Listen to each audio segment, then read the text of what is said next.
Chester, that's not your name, Bard. Wonderful, let's see here, I didn't read it. But we have more music sheets, pretty dang good. Which I believe the amount that you collect is reflected on the home screen and not specifically the amount you've returned. But we're gonna take the shortcut. Now we've got a bunch of gold, head forward, die for a second, and get some more armor. That is the plan here. Now, there is something that I wanted to talk about in today's video, and it's kind of a continuation of what we talked about last time. Actually, should I go? Well, no, there's definitely not 4 more videos of Shovel Knight on its own, so I can just buy the rest of these. We can just do that. Bum bum bum ba da ba bum bum bum bum bum ba da ba bum. I love it so much. But look, we can do flips and shit. I love that. That's literally all that the gold-plated armor does. It just does flips. I kind of wish it actually looked like this orange thing back here. Like, this orangish gold looks a lot better. I think in general, the armors in the background, like the shading on them, looks a fair bit better than what we actually end up getting. But, you know, that's a lighting thing. It's all good regardless. I'm going to put back on the dynamo mail, because I like it a lot. Although I guess I could stick around with the flashy shit.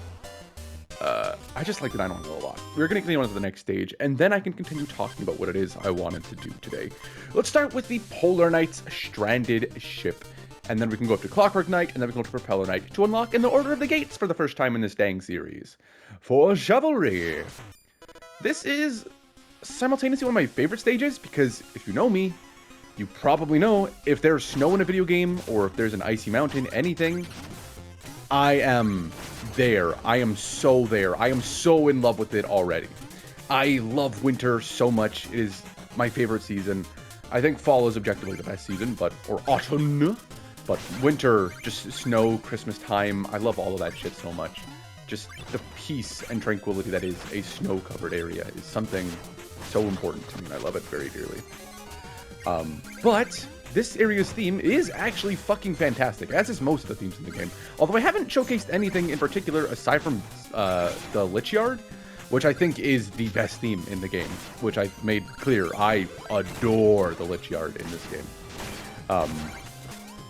Bitch, why you hit me? What was I gonna say? I was gonna say, in today's episode, I would like to kind of continue to talk about, I talked about how important Shovel Knight is as a game to me in the last episode, and how it has brought some of my closest friends and some of the people that I love so very dearly into my life in a very real way. And to talk about that a little bit further is today's goal. Not only would I have not met, so if you didn't listen, there are 2 of my close friends who I met in my grade 9 science class, and we were not too keen together at first, but then they saw me playing Shovel Knight, and it was kind of like, oh, no, we're friends now. We all like video games. We all have TSs, all this shit. Just hell yeah. God, man. It's still just so weird looking back and thinking about those days. But if I hadn't met those 2 people, if I hadn't met Malek and Brian in grade 9 science class, I would never have gone on to join my Smash Bros. Club, which also in turn later that year, in the summertime of 2017, ended up having me reunite with an old friend of mine, and he was the person that got me into Attack on Titan. If you can't tell by my username, I love Attack on Titan. Directly relating to the friendship between me, Malek, and Brian is my friendship and relationships with everyone else in my life. And that is not a joke. Like, to say that I wouldn't be here today is one thing.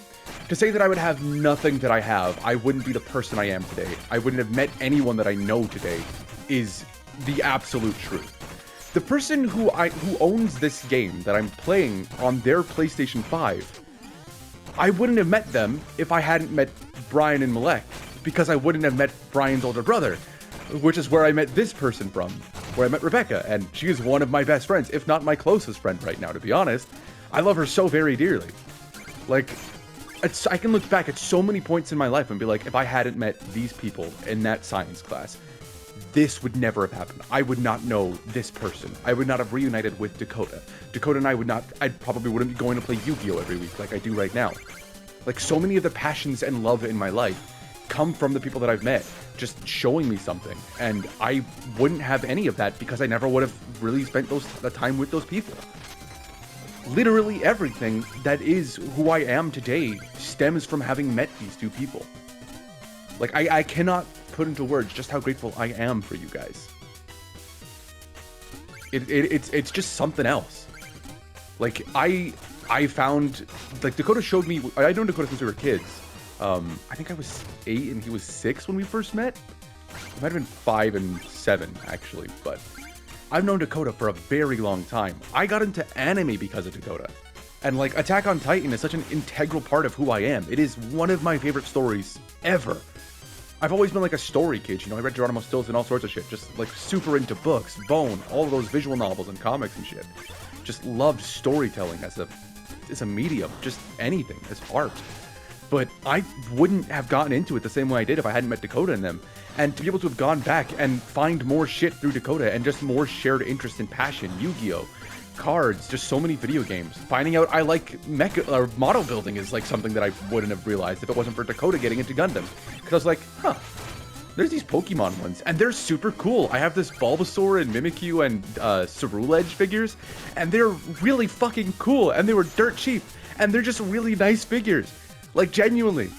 Like, there's so many things. I would never have gotten into Xenoblade, which is actually one of my favorite things fucking ever. Maybe just slightly behind Persona 5 Royal, but even then, probably not. Like, these two games are fucking pinnacles of storytelling in my mind. I love Xenoblade Chronicles. I love Persona 5. Persona 5 was bought on a fucking whim because my mom bought me a guitar for Christmas one day. Have I ever told that story? My mom bought me a guitar for Christmas because she thought that when I was 5, I used to like playing with my older sister's guitar. And so she bought me a guitar for Christmas. I was like, what am I doing with this? And she's like, I don't know, you can play it. I'm like, I'm never gonna play this. I don't like stringed instruments. Like, harps are cool, but that's kind of it. I was only ever into harps as a stringed instrument. And I'm like, I don't want to be disrespectful or anything. So I will keep this and I will learn this if you want me to do so. But you did just spend $500 on this. Are you willing to spend $200 instead and buy me a PlayStation? And she was like, okay. And so I bought a PlayStation and I'm like, can I get a game with this as well? And she's like, yes. And she was just super nice about it. And Persona 5 was the game that I decided to pick up. It was like $8. It actually might have been $14. I think I have the sticker on the case. Let me see. Right here. $17 is how much that I paid for my Persona 5 game. Base Persona 5. I spent 3 weeks sitting on my living room floor, middle of the night, playing Persona 5. With my cat Gizmo, who was doing really bad at the time, just sitting there, man. I fucking love Persona 5. And that has nothing to do with, like, the friends that I made and shit. That probably would have happened regardless. I don't really know. Maybe not, to be honest. But, like, actually, it probably wouldn't have happened. No, I don't think that would have happened without having met these two idiots. Man. It's just, like, everything that I am and the love that I have. Because Brian fucking loves Persona. This guy got into Persona. I think it's his favorite series now. And I'm fairly confident that's one of the reasons he's talking and ever started talking with his girlfriend. Because I told him to play Persona. Which is because I met the fucking guy. Like, these just so weird. Our lives are so intertwined, man. Like, these people, oh my god. The cause of so many things in my life and the lives that I've lived. Chester has given us the War Horn, which is a really fucking fun weapon. It takes a lot of magic to use. And it does a big-ass AoE blast, which eliminates everything that comes into range. I love this weapon a lot. And you might have remembered the Yoppler back on the airship was talking about wanting someone to play a duet with him, because the horn is a lonely instrument. But man, I kind of got off topic, but like, thanks, Wolf. I genuinely did just find so many people and so many things that I love because of the people that I know. And I think that's just the truth for everyone, but like, really, that comes down to these two having been willing to talk to me because they saw me play Shovel Knight. Like, that's... everything in my life comes from those people because of this game. The love that I have for fucking Horikoshi and My Hero Academia, one of the most beautiful manga ever, comes from the fact that I went to Dakota's house in summer of 2016, or summer 2017, I believe, and we just watched the first 3 seasons of My Hero Academia, because that's all that was out at the time. I think it was the first 3 seasons. Pretty sure it was that. And just hung out over the course of like 2 weeks, watching the entire thing on his fucking computer in his living room. Just a good time, man. I don't think I would have lived through that first year of high school. I think I would have probably ended up taking my own life with how fucking, like, depressed and just distraught that I was, and just the panic and anxiety that was going through my heart every day. Like, I don't think I could have made it through that without the friends that I had. And I wouldn't have those friends without this game. I genuinely I owe everything to Shovel Knight.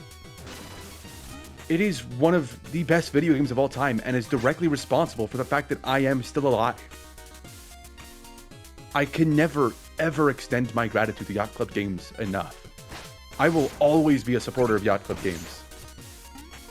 I will always love the work that they put out, because the work that they put out is so unmatched by just about anything else in today's gaming market. And like, yeah, the stories are really simple, but that's not kind of the point. Not every game needs to be a 10 out of 10 storytelling masterpiece. Because as long as it's fun and enjoyable and love and passion is put into it, that's really all that's necessary. And there is nothing put into the Shovel Knight games more than love and passion. I adore these games with my whole heart. And I can never, ever, ever, ever, ever, ever state that enough. I could explain everything in my life that these games are directly responsible for, and it would not be enough to directly explain just how much I love these games. Just how grateful I am for them. Also, my hand fell asleep again. I might actually have carpal tunnel. I talked about that like a couple videos ago, where my hand fell asleep, and it did it again. Although, I don't know when these videos are getting uploaded, so maybe, I believe that might have been in a Yu-Gi-Oh video, actually. That could very well have been in 6 months. I hope to God I am not sitting on the Yu-Gi-Oh videos that I have edited for 6 more fucking months. Because I have those videos ready to go. I've just been lazy and I haven't uploaded them yet. They're edited, and they're rendered, and they're uploaded. They're just not public yet. Because I haven't made a thumbnail for them, because I've been lazy. But man, this game's so fucking good. I really am just so grateful to have gotten to play such a fantastic fucking video game for so many years. And just been enjoying it. Because this game never gets old, man. Like, even when you get good at the game and you realize the levels, you find a playstyle you like and you just stick with it. Like, I've never been bored of this game in my fucking life. But I remember when I played through, Spectre Knight for the first time. It was after Elden Ring came out. Oh, no, it wasn't. No. It was when I played through Spectre Knight fully for the first time. It was after Elden Ring had come out. And there was one of the wolf enemies here, but there was a red version of it. And I was like, haha, it's the Red Wolf of Wadagon. And was like, just having such a fantastic... There's no way I can get up there. I was having such a good time just playing through it. I think the enemy here respawns if I back up enough. Can I get a running start on this? Nope. Okay, well, I want to get the page anyway, so I'm fine with dying. But, like, I love this game! Yeah, I've been playing this game since it came out on the DS in 2015 or whatever. And I have been playing this shit regularly since. Like, this game... I play this game for at least 15, 20 hours every year. Just because it's such a good fucking game. I love Shovel Knight, man. And I know I'm kind of just going off topic and everything, but, like, such a fucking brilliant video game. This stage is actually difficult, though, if you're trying to rush through it and not pay too much attention. I'm gonna be completely honest. I used to genuinely dislike this stage. And I guess we're kind of moving past IRL conversation now. But I used to think this stage fucking blew, dude. This stage used to beat the shit out of me every time. Because I tried to just run through it as fast as humanly possible without really giving a shit about what it is that I was doing. Thank you. Okay, we're good now. Now I just need to make it to the side. Good. Good to what to stop being the stupid man. Very difficult for me, but it can be done. To not be a stupid man is something that is possible. Hey, a crack in the wall. You all know what that means. Boss fight! We got food and a checkpoint? That means it's boss fight time. Ah, Polar Knight, my shovel squire. So, my old friend, the day has finally come. This will be our final duel. Should we not lay down our shovels and part as equals? The Order has no equals. Surely you can recognize power. Join us. You've forgotten our oath. What happened to the proud warrior I knew? No more words. The bitter cold will claim you. One of my least favorite fights in the entire game, if not actually just my least favorite fight in the entire game, to be honest, I think this fight fucking blows chunks. Mainly because, if you are not familiar with it, this fight is ridiculously difficult! For no fucking reason! So, he blocks your attacks from overhead. He is an old friend. The point of this is that it's going to be difficult. Then he digs up the fucking ground. What happens when he digs up the ground? He puts down spikes, which means that you can't go anywhere. And you can very easily die. Eventually, he does a big charge attack and snow falls and the spikes get covered up again, but only some of them. It is not an easy fight, to be entirely honest. I would say it is probably the hardest fight in the game, which is not saying much. It's not too hard, but it's not easy. Especially if it's your first few times fighting the guy. You're gonna fucking struggle. Also, is this dream sequence? I think this is dream sequence time, but I could be wrong. I was wrong. But I'm glad to have that stage over with, because that stage is fucking hard, man. Genuinely. That stage is probably the hardest in the game. So much fun, though. Oh! It's the guy! This is one of my favorite enemies in the game. The Phantom Striker. This beautiful Wild West sunset. Lightning strikes, and he appears. What magic is this? Power. Honor. The traits of a respectable warrior. Sir, I don't believe we've met. We meet today on the field of battle. We have both defeated many knights and traveled far. Today, we fight. Stand aside. You and I have no reason to battle. Conflict is a reason unto itself, brave knight. Today you will be tested. Are you ready? On guard. The Phantom Striker is a weapon of mass lightning. This dude charges himself up, uses projectiles and wide-range attacks to create this very fun field of battle.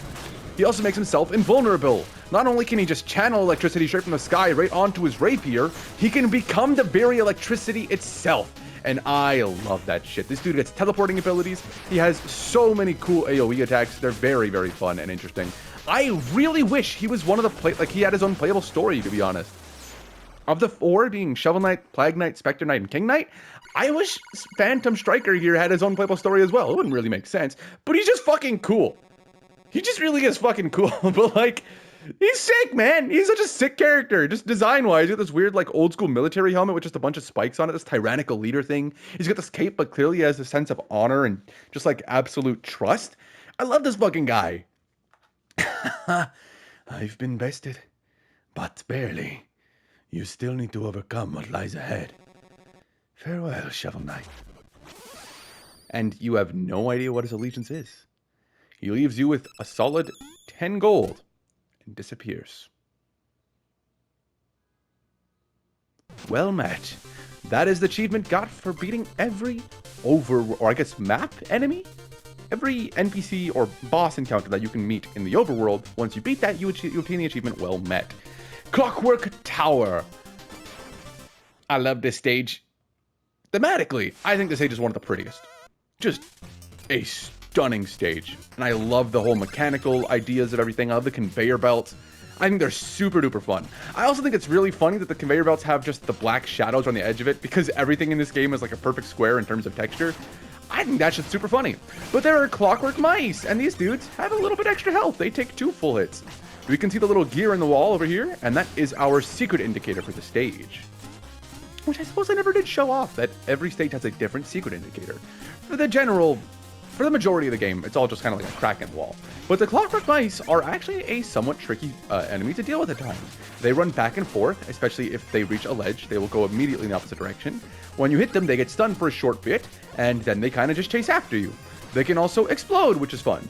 This is a Gear Wism. I don't actually know what his proper name is. Clockwork Wism, maybe? But he's still a Wism. He shoots gears down, which you can jump across and bounce and pogo off of. It's very, very fun. Let me not die to a big old gear, please. Can I fish that from here? Well, I can certainly get as far as possible. Let's try. I also love the theme of the Clockwork Tower. Like, I love this theme.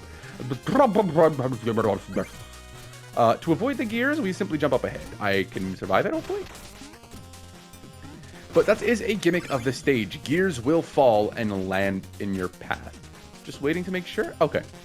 There is a secret exit up here, or a secret area up here, which we can climb to. Yay! Another chest. The gears, dangerous as they may be, are also a platforming mechanic, and I love the way the game goes about it. You can jump across them. If you jump and land a little bit too close to the sides, you will get hit, and that is a lot of damage.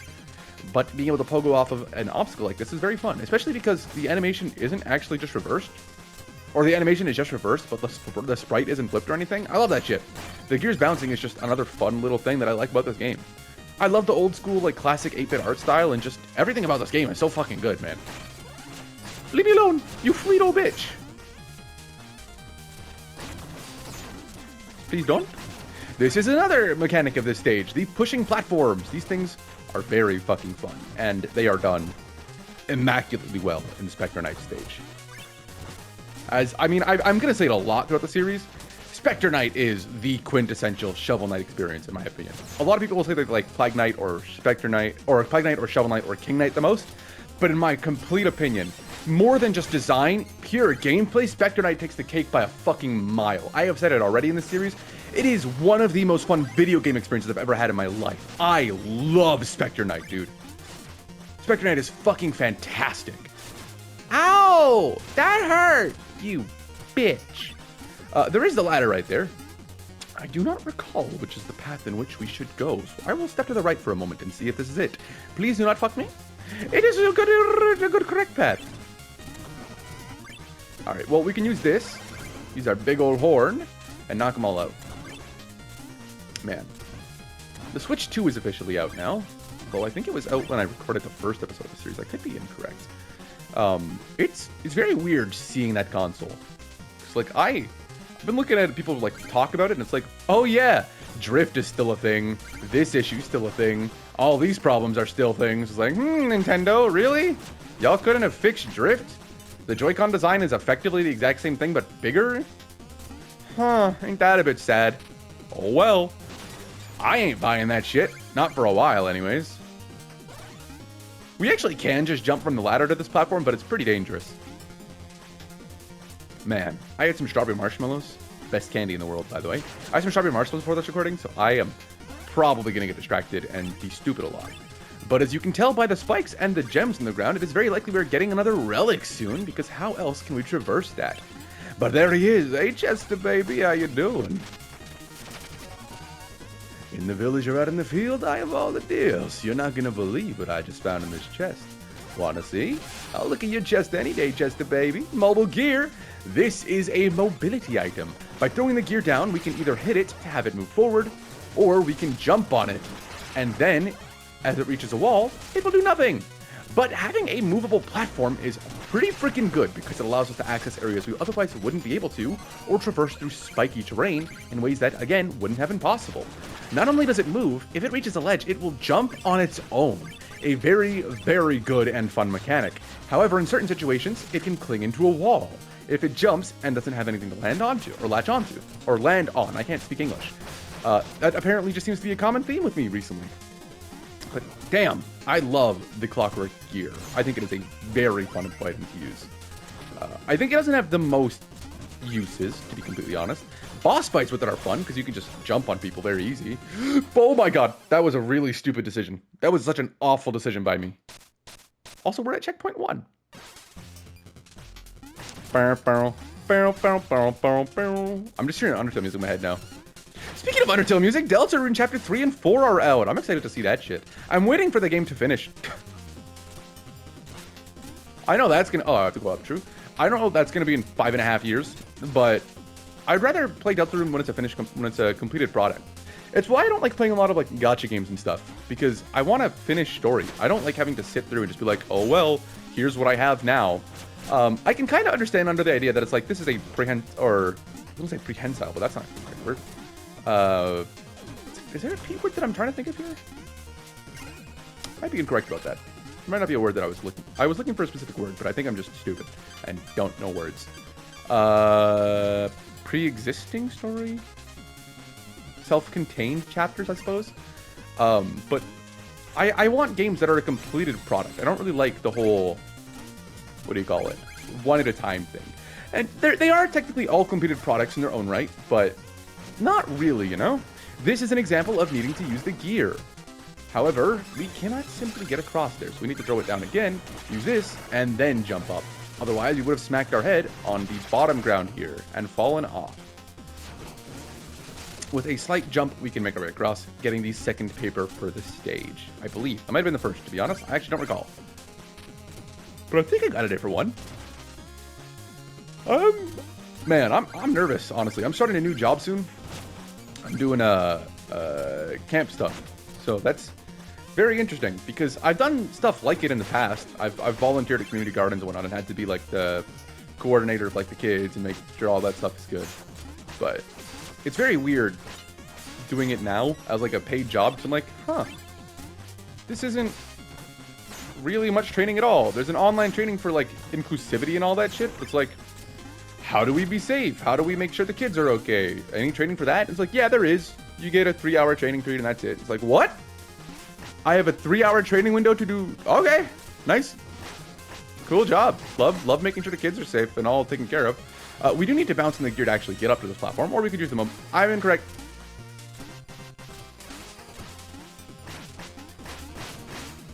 I don't know why I thought that I couldn't make that jump, but I swear I've tried that jump before and just not been able to make it. So I might just be an idiot. Can I get down? I was pressing the wrong button. I might just be an idiot, which is probably correct. Actually, that's not even a mic. That just is. Man, what else can I talk about in today's episode? What other topics do I have?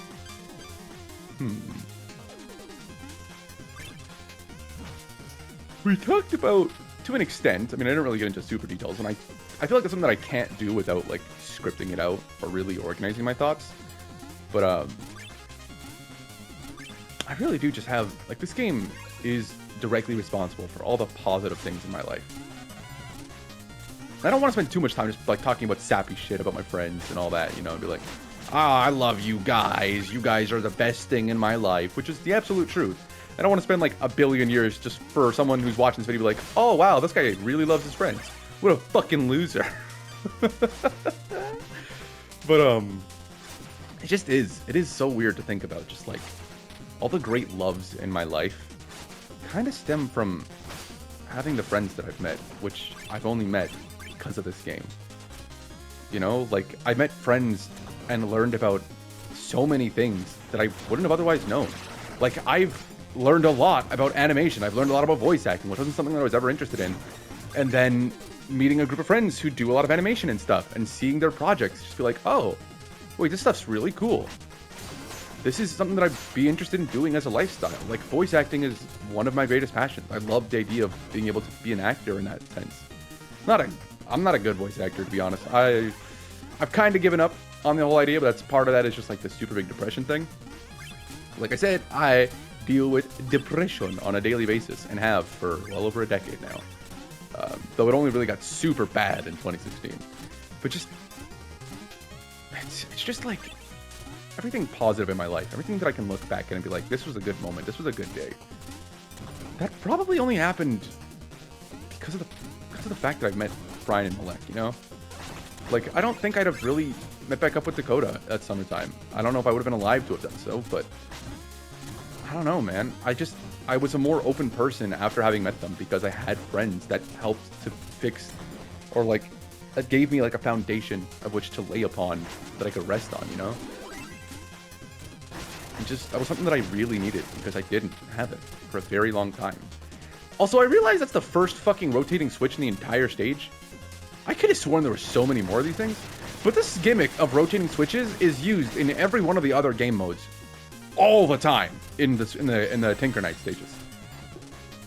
That rotating switch is a super common like mechanic in the other stages of the game. But it's just, looking back, man, there was one time, I think it was grade 9 still, I think it was for Canada Day. We went to a friend's house and I spent 2 hours in a laughing fit with someone else. for me and him, for me at least felt like 5 seconds, he had recorded like 30 minutes of himself just laughing so hard and throwing up. I was wheeze laughing for genuinely what felt like 2 to 3 minutes for us. But it was apparently hours after a water balloon fight, after having eaten burgers and shit, just at a barbecue at a friend's house. And that was one of the greatest days of my life. And I loved every second of that day. Like, it was such a fantastic fucking experience. And like, those are the friends that got me with more of the friends that I have today. Like, I can think about it, just like Manters and Carlos. I wouldn't have met these people. Shade, who is one of my best friends today, I wouldn't have met her. I wouldn't have met Claw. I fucking love Claw. I wouldn't have met AJ. I fucking love AJ. These are my guys. These are my best friends. I wouldn't know any of them if Brian and Malek hadn't decided to talk to me because of Shovel Knight. Like, I really can't get over that one point enough.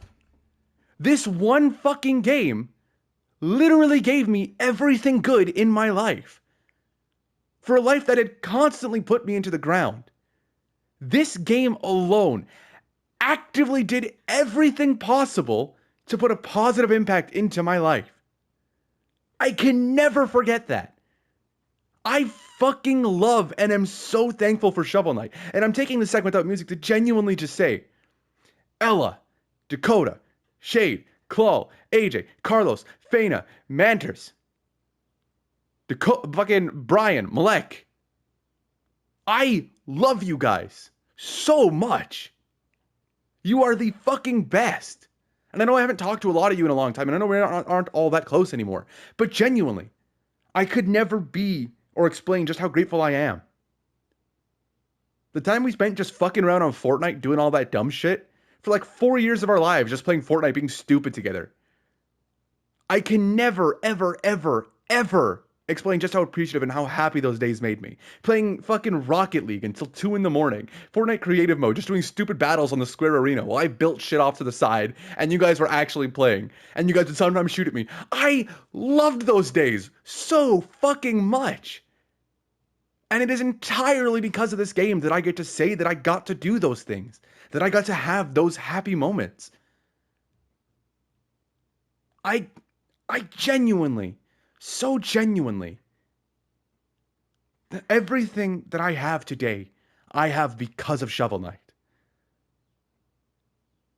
I don't think I'd be alive without this game. Like, this game is so fucking fantastic. And that was when it was just Shovel Knight.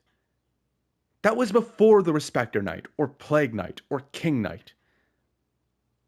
This one fucking game that I bought for, I don't even think it was $15. I think it was like $4 to $7 or something on the eShop. I bought it dirt cheap because I didn't have money for video games. I got one game every year if I was lucky. Like, the fucking trajectory that one random decision would do for my life is something that I could never, ever have predicted. That nothing could have predicted. It's not something that you could fucking script. He buys this game. He installs it. He uninstalls it. He gets a new DS. He buys the game again. Or he plays the game again. He fucking plays the game in science class one day. A guy looks over the shoulder, sees he's playing Shovel Knight. He talks to him about it the next day in the next science class. They become friends. They start hanging out. Go to each other's house, play Shovel Knight. They then get invited to Toxix's house for popsicles, which he gives them just a fuck ton of freezies during a really hot summer. Go back to the school library and just have popsicles. Have a great fucking time. Become ridiculously close friends who still talk all the time and in ways that would probably get them put onto FBI watch lists with the things that they'd say they do to each other. Have met other friends that they could never probably would never have met otherwise. Joined a Discord server, met amazing people, which met other people and content creators, which then allowed them to be introduced, which then allowed me to be introduced to other people who are now my closest friends of the fucking lifetime. And like, I don't think any of that would have happened. Actually, none of that. This game genuinely changed my life. And like, as I'm saying it, I'm thinking more and more about it and just realizing I owe everything to Yacht Club Games. Random fucking chance is so cool. And when you make a game that fucking good, I genuinely, I want someone from Yacht Club Games to watch this series just so they can understand like, oh, like, even in some, like, they won't have the full context because they haven't experienced those things. But, like, to be able to hear me say it, I hope that you are someone from Yacht Club's Game watching this series. Thank you. Thank you for being a part of this. In a life where I've been beaten down over and over and over. Shovel Knight has been one of the most incredibly positive and uplifting and just benefiting things I've ever experienced. And it, even aside from just like the things that it created, is a fantastic fucking game. If this was a bad game, I don't think he would have talked to me. If the music in this game wasn't good, he probably wouldn't have talked to me. If this game had a different art style, he probably wouldn't have talked to me. The choices y'all made did so much shit. It's fucking crazy, man. I love Shovel Knight. I fucking love this game. Okay. You're gonna hear me say a bunch more times that I love Shovel Knight and that I love these games. But for the rest of this video, we're just gonna continue on with the actual gameplay. Just work on letting me pass, little friend. Oh, big words on... fucking shut up. Big words, Tin Man. I'll show you a thing or two. This is Tinker Knight. He has a welder's mask and throws gears, or wrenches, I suppose. Are these monkey wrenches? I actually don't recall. No, monkey wrenches are the handle with the weird little grippers. Yeah. Tinker Knight he's an enemy of all time.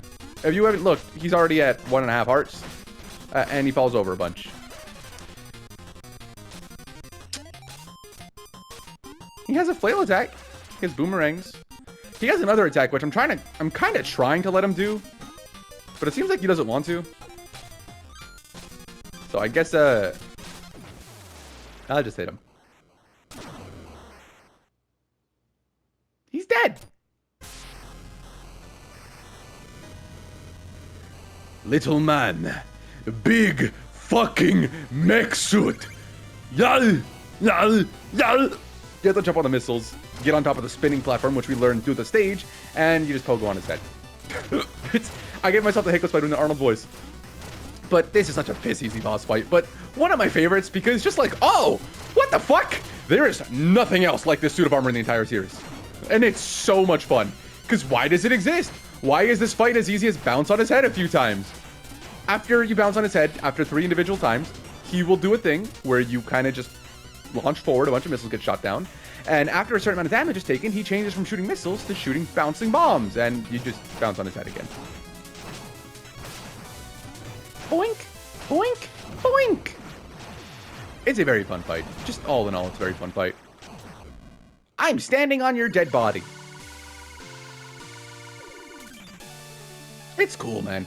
I genuinely think that deserved an amiibo. Like, if I could have a figurine of Tinker Knight in his little mech, not so little mech, but in his mech, I'd love that. Can that be is that a thing? Is that a fucking thing? Yo, Fangamer, how do I make that a thing? How do I make that? Because, like, you could 3D model it and, like, that kind of stuff and just have it with that 3D printer. But, like, that's so fucking sick. I want that, actually. I would love to get a figure. I would love to get a figurine of every Spectre Knight, or every Shovel Knight character, to be honest. Aside from maybe Propeller Knight, I think he's a bitch. No, I love Propeller Knight, and this is one of my favorite stages. But, oh my goodness, I want that mech so much. Propeller Knight stage is a little bit different. These are floating jellyfish. If you played Star Fox Adventures, you might recognize them as the brain squids, except they don't have their faces or the weird purple glow. Haha, just kidding. Some of them do have a purple glow. Well, a blue glow, but that's fine. This stage is effectively all about verticality, and it's very fun. Oh, it's a yellow glow. I can't do basic math or colors. Thank you for knocking me back into the chest. Those are shocky squids. I love them. Effectively, you just time it. This stage is full of falling platforms, which is a very fun mechanic at times and a very annoying mechanic at others. Also full of fans. Genuinely, verticality is the main theme of this stage. If we look to our left, there's a doorway. In order to get down there, we need to jump, because if we just walk straight in, we wouldn't make it. Fishing! I feel like I have no idea what direction my items are in, ever. Just none. Just absolutely no idea. But, Trouble Cheerless, yes, thank you for help. Thank you for offering me assistance. I'm gonna just annihilate both of the squid men. And go, oh, I almost failed that jump, actually. Okay, this is good. We have more money, which means we can buy nothing, I guess. We could buy a relic. I am excited to go do one of the upcoming things about this game. And I think there's going to be a weird format change with this game. I might have to figure it out in particular. But there's a lot of stuff that I want to do in this game. Because like I said, I'm not ending the series until I have 100% today. Which, the plan was to just go through every series and do like bonus videos. But I think it'd be a little bit disjointed to not just upload the bonus videos in the order in which they're created. Which means I'll need to start doing Shovel Knight videos soon. I would need to start doing the challenge runs soon enough. This will most likely be going up after I've started doing those. But I will be streaming the challenges and stuff that I'm doing over on my Twitch channel, twitch.tv/wearetoxix. It's likely that the way that I recorded and progressed through the series will not be in that order, but it's very likely that I will be doing all the feats and whatnot on my Twitch channel, which you are welcome to stop by at any point in time if you would like to hang out. The link should be in the description below. I think it's been in the description of every video I've put out for years, but I actually don't know. I don't stream on Twitch too often, but kind of want to now, just because I have this opportunity. And I was talking about it earlier, I have a new job that's starting soon, which is for most of the summer, so if you've noticed, uploads have been pretty slow for a while. It's usually been like 1 a week, maybe 2 if I've gotten a Yu-Gi-Oh video set up. Sometimes the Yu-Gi-Oh video is the only video that I've had up for a week. I usually try for it to be a Let's Play video plus a Yu-Gi-Oh video, and never anything else. And never not that. Always have at the very least a Let's Play video going on Monday, and then hopefully a Yu-Gi-Oh video going on in addition to that. I don't know if I can get that treasure chest, or my money back. Yes, I can. Absolutely I can. I'm just the best in the world. I forgot that for a second. Never doubt yourself. You are the best in the world. And that guy's dead. Eviscerated by my horniness. Jeez. What the fuck is wrong with me? Sick, man. Good job, me. Good job, me. Another very fun mechanic of this stage is the cannonballs. This is an airship, if you couldn't tell. And because it's an airship, you can probably come to this conclusion that, oh, this dude's a fucking pirate. I love this shit. Having to bounce across cannonballs as a platforming mechanic, very fun. These fucking guys, not so much. I hate these propeller fan bitches. They blow you, they make everything worse. And they don't blow you in a good way, like blowing bubbles at you. They blow you with a fucking big ass stupid fan and knocks you out the way. I hate these fuckers. Anyways, more propeller mice. I believe we met those in King Knight stage. Could be incorrect. But very fun. I like the enemy. Money! Fuck. I missed it. More cannonballs. That shows that there's a platform here based on the smoke. That is very good. Another example of good design. Using visual effects to indicate where things are and are not. I'm not trying to die. Let's continue. Thank you all. Ah. A boat. A paddle boat, if you would. Or pedal boat? This is one of my favorite mini-bosses in the whole game, to be honest. If you are on the ground when they land, you get stuck into... Assuming you don't get hit. But when it slams into the air and launches on the ground, you get stuck in the ground. You need to immediately spam your controls and your jump button, and that'll get you out of it. And I think that's very fun. I kind of wish more enemies had stuff like that, because getting stunned is one thing. Getting stunned because you didn't complete an objective is another. I hate getting stunned in video games. If you watched any video game I've ever played, being stunned is the worst fucking thing, unless you just failed to complete an objective, and that objective should have been reasonably completable. Like, it should be because you failed to, not because you were in a bad position when the objective started. So getting stunned like that because you didn't jump, that's fine. You're already in a very forgiving environment with a bunch of shit. It's a very good example of a mechanic that can be made to work properly, which is another thing. This fucking game does everything right! I don't know how many times I'm gonna say that to you guys. This game does everything! If you can see to the right here, there is very clearly a pathway, but we cannot get to it yet. So let's go up a stage and then go back down. And as we fall down, we can make our way to a secret area with a hidden page. Hopefully. But that right there, I believe that should be visible. It might just be my TV screen, to be honest. You should probably see some screen tearing in the top, in the background here, little black lines. If I pause my game, the tearing does go through the menu at times, and it is a very unfortunate thing. And that's one of the reasons that I said that the Switch version of this game was just objectively better. It doesn't have that problem. Again, that might be my TV. I do have a widescreen TV that is not a proper aspect ratio, but it's really fucking annoying that it happens in the first place. Chester again in the village or out in the field. I have all the deals. You're not going to believe what I just found in the chest. Want to see? This is the propeller dagger! Soar through the sky like a bird through the night. Blade first. Now you can reach all sorts of places. By jumping in the air and pressing our relic button, we can fly forward for a short period of time. You can spam this out. It is very fucking fun to spam this ability. But it does take a little bit of magic, and you don't really have control over yourself. You can't cancel it at any point in time. So, if you're not careful, this could be very much the death of you very easy. The dagger does do a fair bit of damage, though, so pretty good. However, if you pay attention, there is a little sparkling pit. This is the music sheet that I miss every time that I play this fucking game. And I went through this game earlier. I said in the first episode, I said that I played through the entire game in one day with the intent of remembering as much as I could about the game and finding out every detail that I could about the actual bitch.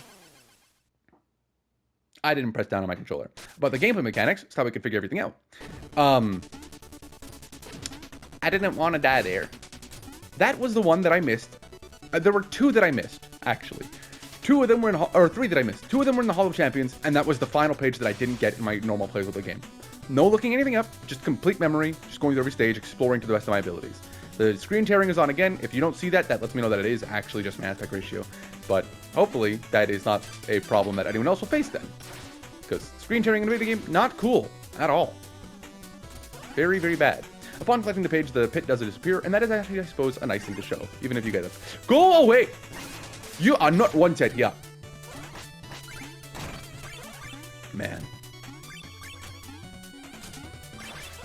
What was I saying? I completely forgot what I was saying. It's because I was upset at the fucking green dude. I have no idea what I was talking about. I don't have the slightest fucking clue what I was referring to. You can actually break through that block by using a charge slash, by the way, and that will allow you to get into the area earlier, but you can't get the paper down there. What was I saying? Before the paper, Chester, repeller dagger, losing control of your character. That was the only page that I missed in my playthrough? I guess that was probably what I was talking about? Yeah, no, that was literally it. That was the only collectible in the base Shovel Knight game that I missed in my playthrough of the game. Did I miss collectibles in the other versions of the game? I didn't play the other versions of the game. I played Plague Knight a little bit because I thought it was fun and I liked Plague Knight. But that was it.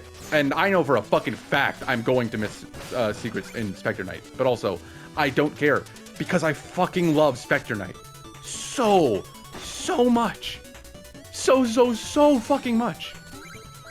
It is literally one of my top 5 gameplay experiences of all time. It is up there, in my opinion, my genuine opinion, with Xenoblade Chronicles 2, Persona 5 Royal, Xenoblade Chronicles 3 hasn't been played yet by me. Just all these fantastic fucking video game experiences. Call of Duty Black Ops 2 is one of my favorite, I think it is the quintessential shooter experience. I think it is the best shooter game ever made. Like, how the fuck an 8-bit platformer can compare to what is otherwise just a list of wide, very large, very in-detail story games? Isn't that just crazy? That just goes to the quality of the fucking gameplay of this shit. Like, I love this game. That's how many times have I said that this series? Can we get a Nicholas I love this game counter? Can you get that in the comments, please? I would love that to be the case. But also look at the tower in the background, man. Like, they really just do, like, the visuals in this game is so good. I love parallax background as one of my favorite things to do when it comes to game design or level design. And a very good designed parallax background is just the best. This beautiful sunset overlooking a mountain range, indicating that we're high in the sky with the closest shadows also being mountains that we still can't see, being loomed over by the shadows of the mountains in the past. Oh, it's so nice, man. Just this beautiful fucking sunset or sunrise. You never really know. It's just stunning. Like, if there's... No, I was gonna say if there's one thing this game does right, it's the visuals, but this game does so many things right. To say that it only does one thing right is a fucking just absolute lie. Like, that phrase doesn't even work in this game. Just everything is done so well.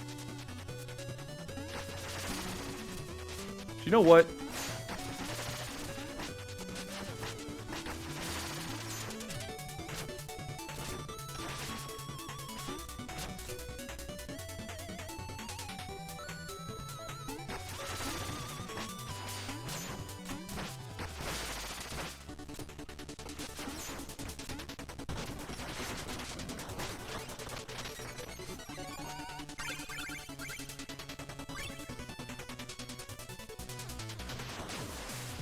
I just wanted to give you guys a second to listen to the music, man, because what the fuck is that? Like, how is that the ending of one of the tracks? That shit goes so hard. I want to let you listen to more of the music in this game, to be honest. And if you haven't listened to the Shovel Knight soundtrack, just give the game a fucking try, please. Like, I already said it in episode 1 and episode 2. I believe this is episode 3. I could be wrong, like episode 4. Play the game. Play Shovel Knight, please. You're literally doing yourself a disservice if you don't play this game. And it's dirt fucking cheap! This is 100% a game worth the $79.99 price tag. I guess it's $89 or $99 or $114.99 now, which is... Thanks, Nintendo. You cock-sucking bastards. You just greedy fucking bastards. Y'all saw people paid that much for Tears of the Kingdom and went, no, you know what? Let's make that the standard. Go and fuck yourself. I almost died. If I hadn't dashed there, the wind would have picked me up into those spikes. I like the wind just blew me to the next screen. But dude, I would pay a fucking lump sum for this game. And I have. I bought it 4 times. I bought it on my DS. I bought it on my DS again. I bought it on my... Actually, I didn't buy my PlayStation. I'm playing the version of the game that Ella bought, which... Thank you, Ella. I love you. Appreciate it. Thank you for buying Shovel Knight for yourself and then letting me have it. I love this game so much, dude. This game's so fucking good. Is this another trouble? Am I not in the spot? Okay, I was in the sparkle. Goldfish. Works for me. Oh, it's definitely called the goldfish, isn't it? Because it's a golden fish. Oh, food and a checkpoint. We know what that means. Fight time. Ah, my petite blue friend. The sunset, she is beautiful, no? Get down here and face me, you gyroscopic jester. Oh, so rude.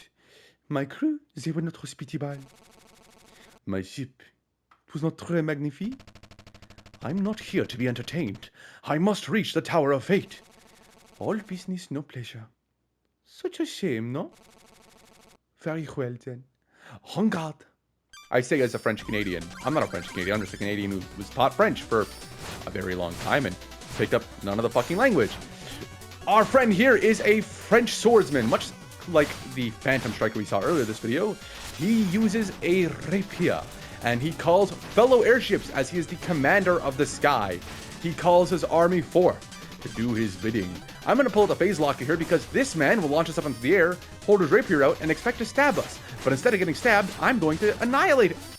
I almost died. I'm going to annihilate him. And this is one of the few boss fights where you can die at the end. You can fall into a hole. It won't kill you. The stage will complete as if you beat it. But you can just disappear from the stage. And I love doing it. I do it every chance that I have. I didn't do it there because I thought that I'd have enough time to jump into the hole myself, but very fun. That is max health. That is the final max health thing that we will get. And also, I believe the final dream sequence in the game.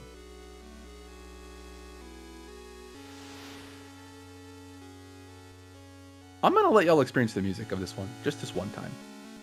No more music for you. Just this.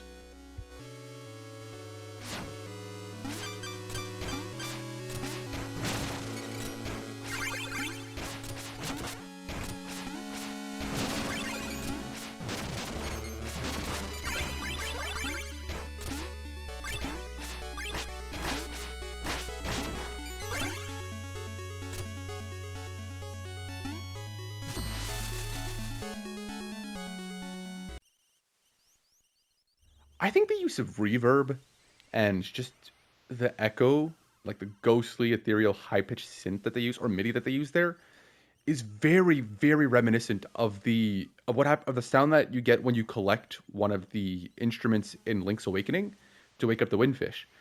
And I love that sound. It is one of my favorite musical sounds in any video game ever. I think it is astonishingly beautiful.